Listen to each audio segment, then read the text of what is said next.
Sensibilisés sur la mise en place d'une plateforme de certification des transferts de fonds, les acteurs œuvrant dans ce domaine à Pointe-Noire ont été appelés à se conformer à la réglementation.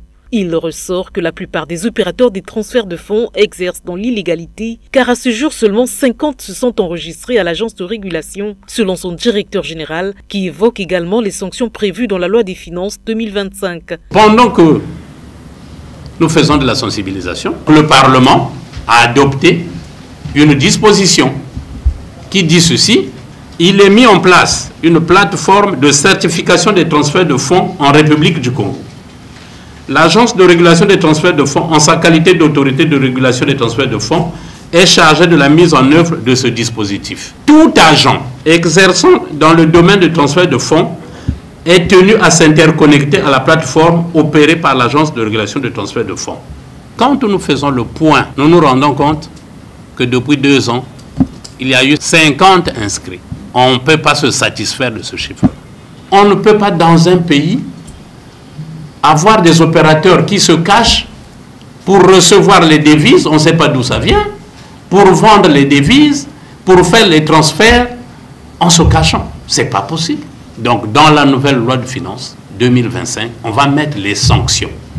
S'adressant à la communauté des commerçants d'obédience islamique, Serge Youssouf Ngolo insiste sur la nécessité pour les opérateurs de se faire enrôler en vue d'une meilleure sécurité de leurs affaires.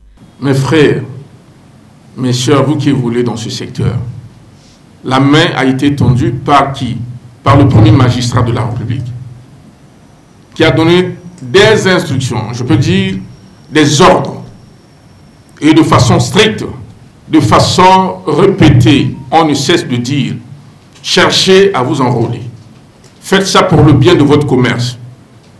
Si vous prenez le papier de l'ARTEF, après Dieu qui vous protège, ce papier devient, parce que c'est la loi, c'est la réglementation qui va protéger votre activité.